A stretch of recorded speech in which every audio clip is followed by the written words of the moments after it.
Nicolas Dupont-Aignan est né à Paris en 1961. Il s'engage en politique très tôt.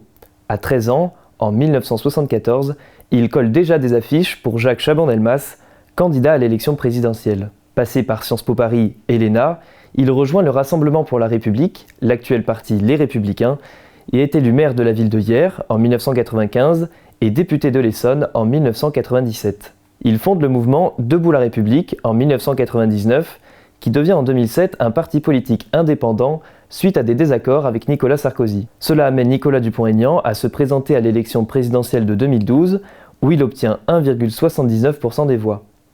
À l'élection présidentielle de 2017, et pour le parti désormais nommé Debout la France, son score grimpe à 4,70%.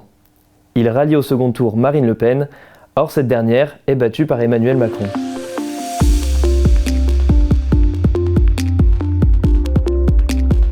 En raison de l'entrée en vigueur de la nouvelle réglementation sur le cumul des mandats, il n'est plus maire de la ville de Hyères depuis 2017 et se consacre à son mandat de député. Il annonce sa candidature à l'élection présidentielle de 2022 dès septembre. Il y cherche un nouveau souffle pour son parti, endetté et marqué par la démission de nombreux cadres ces derniers mois.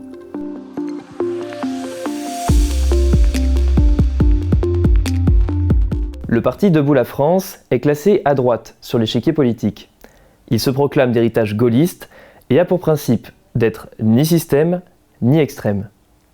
Le programme de Nicolas Dupont-Aignan repose sur 100 décisions pour la France. Des mesures qui se déclinent dans plusieurs domaines.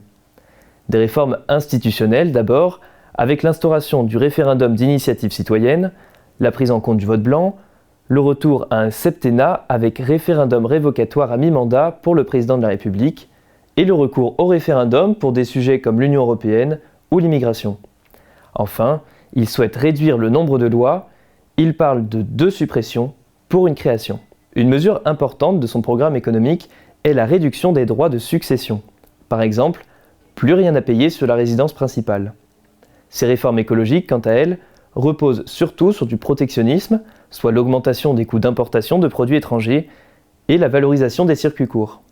À l'école, il veut plus de cours de français en primaire, revenir au baccalauréat et créer un service national mixte obligatoire de 3 mois. Enfin, la politique internationale de la France de Nicolas Dupont-Aignan transformerait l'Union européenne en une communauté des nations, ce qui donnerait plus d'indépendance à la France. Le grand projet du candidat est la mise en place d'un partenariat avec l'Afrique afin d'aider à son développement. On se retrouve demain à 17h pour une prochaine vidéo.